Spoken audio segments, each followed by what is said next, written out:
Hola, sean todos bienvenidos una vez más a este gran podcast.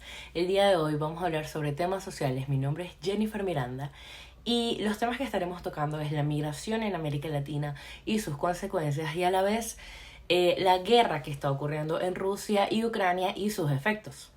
Vamos a empezar con la migración en América Latina. Las consecuencias de la migración internacional en las regiones de este origen son muchas y variadas. Estas dependen de la magnitud y modalidades de la migración, el perfil demográfico regional y las características de las personas que conforman los flujos migratorios. Los efectos no se refieren únicamente a las alteraciones de las estructuras demográficas, sino también a la modificación de las condiciones socioeconómicas, políticas y culturales, las cuales tienen a su vez repercusiones a nivel personal y familiar.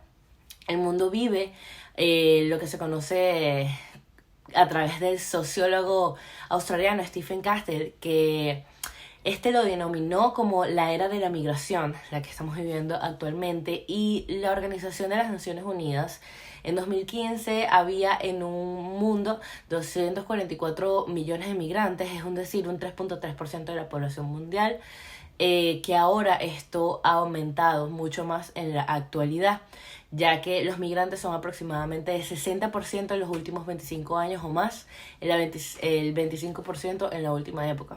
A pesar de todos estos movimientos, se ha estudiado una perspectiva sociodemográfica o si acaso económica, pero no necesariamente como tema de política.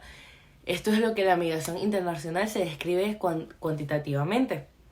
El tamaño de los flujos y su procedencia, su destino, su impacto económico y a la vez su impacto social. Sin embargo, debe reconocerse que los movimientos humanos siempre tienen importantes efectos de largo plazo, tanto en las sociedades receptoras como en las originales. La migración es uno de los componentes del cambio demográfico que, junto a la mortalidad y la fecundidad, puede afectar el crecimiento y la estructura por sexo y edades de la población, ya sea por sus efectos directos o indirectos. Dado que la población migrante suele ser joven en edades potenciales productivas y reproductivas, las regiones de destino se rejuvenecen, mientras que las de origen se van envejeciendo mucho más, ya que las personas que quedan en estos lugares mayormente son personas mayores de edad o de una edad avanzada. Es decir, que en las regiones de destino aumenta la natalidad y disminuye la mortalidad, mientras que en las de origen sucede lo contrario. Por tanto, una región que pierde población por migración no solo pierde su importancia numérica, sino que también modifica su crecimiento natural. Otro efecto demográfico de la migración de las regiones de origen es el desequilibrio en el volumen por sexo, ya que al tratarse de migraciones motivadas por cuestiones principalmente laborales, suelen emigrar más hombres que mujeres. Por tanto, en las regiones de destino hay mayor proporción de hombres y en las de origen se quedan muchas mujeres. También se da el caso contrario cuando son las mujeres las que más migran.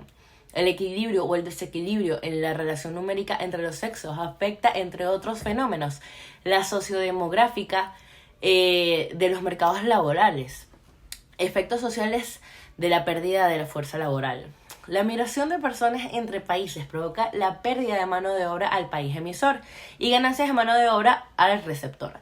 Desde esta óptica, la redistribución de la población redundaría en pérdidas del capital humano en las comunidades expulsoras, independientemente si se trata de mano de obra no calificada o de trabajadores calificados. Cuando la migración es muy significativa, la pérdida de población puede mermar el potencial producido de las comunidades de origen, ya que su salida temporal o definitiva genera escasez de fuerza de trabajo en ciertos sectores o industrias, en industrias específicas, y por ende tiende a desincentivar el crecimiento económico.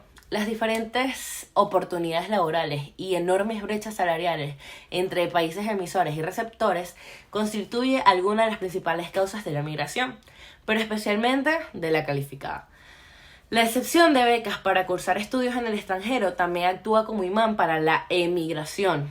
Los efectos económicos, empleos y de salarios que causa la migración comúnmente se aumenta o se argumenta que la migración tiende a elevar las tasas de desempleo y de reducir los salarios de los trabajadores nativos, debido a que los inmigrantes incrementan la oferta laboral y compiten por los puestos de trabajo que están en los trabajadores nativos. Por al menos uno de estos trabajos, nos dicen que muchos de los migrantes hacen trabajos que los nativos no quieren hacer. Entonces, atribuye a la oferta laboral de migrantes en ciertos sectores económicos es esencialmente trivial o inexistente. La demanda de mano de obra mexicana, por ejemplo, en los Estados Unidos, se concentra en trabajos de baja remuneración y calificación, que en ocasiones los trabajadores nativos no están dispuestos a realizar.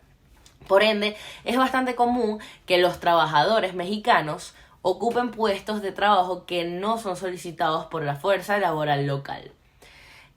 Como por ejemplo, trabajos de pintura, trabajos de construcción o otro tipo de trabajo de mano de obra por el estilo. También puede ser preparación de alimentos, limpieza de edificios, producción y transporte y el 20% de las actividades de reparación. El crecimiento económico y la productividad en general, existe cierto consenso de que la migración genera un efecto positivo sobre el crecimiento económico de los países receptores. Por un lado, como ya se indicó, los migrantes contribuyen a elevar la producción del país receptor, al incrementar el potencial de fuerza de trabajo disponible. Se va aprovechando el capital humano de los migrantes producto de la educación y la experiencia laboral que adquirieron en su lugar de origen. Quizás el efecto más común de la migración en la política nacional de los países de destino es que tiene que ver con la población de originalidad. La inmigración cambia la política interna del país de muchas maneras, por motivos culturales, religiosos o lingüísticos, aunque de la impresión de que estos efectos se concentran principalmente en la economía. Es indiscutible que el capital es más móvil que la mano de obra. Sin embargo, la economía mundial sufriría sin flujos migratorios. Al mismo tiempo, los trabajadores de los países desarrollados piensan que los inmigrantes le quitan su trabajo. Esto causa xenofobia. Otra causa del malestar es una peculiaridad de la inmigración, mientras que los costos siempre son locales y por lo tanto fáciles de identificar. Los beneficios tienden a ser difusos y difíciles de demostrar. Además, muchas veces los migrantes responden a la demanda de trabajo que se genera cuando se dan profundas reestructuraciones económicas. Ahora vamos a hablar de la invasión de Rusia a Ucrania. Este es un episodio bélico en curso a gran escala que empezó el 24 de febrero del 2022. Forma parte de la guerra ruso-ucraniana que fue comenzada en el 2014. Se trata del mayor ataque militar convencional en el suelo europeo desde las guerras yugoslavas. Esta generación de miles de víctimas mortales, así como la mayor crisis de refugiados en el continente desde la Segunda Guerra Mundial, es de más de 7,2 millones de ucranianos han abandonado el país y más de 6,9 millones se han desplazado internamente. La invasión tuvo una precedida por la concentración militar rusa en las fronteras de Ucrania, que se inició durante mediados del 2021. Durante este periodo de tensión diplomática, Putin, que es el presidente de Rusia, criticó la ampliación de la OTAN posterior en 1997 y los funcionarios rusos repentinamente desde mediados de noviembre de 2021 hasta el 20 de febrero de 2022 que Rusia tuviera planes de invadir Ucrania. No obstante, el 21 de febrero siguiente, Rusia reconoció a la República Popular de Donetsk como la República Popular de Lugansk. Ucrania envió tropas a estos territorios. El siguiente Consejo de la Federación Rusa autorizó por unanimidad a Putin utilizar la fuerza militar fuera de las fronteras de Rusia. Desde la invasión rusa, unos 6,8 millones de ucranianos han huido de su país, junto al menos con otros 7,7 millones de desplazados internos. Tras huir inicialmente a los países vecinos, al menos 3 millones continuaron su viaje según el Alto Comisionado de las Naciones Unidas para los Refugiados. Además de Polonia, Alemania y la República Checa, acogen actualmente al mayor número de refugiados ucranianos con unos 727.000 y unos 348.000 respectivamente. Cerca de 2 millones de ucranianos han regresado a su país desde que huyeron de la guerra, aunque parte de esta cifra podría ser un movimiento de ida y vuelta, señala la misma agencia de las Naciones Unidas la afluencia de refugiados ucranianos en la Unión Europea. El apoyo que se están dando a nivel mundial a los ucranianos es muy grande, gracias a que esta guerra está dejando estragos tanto en la migración como en la sociedad.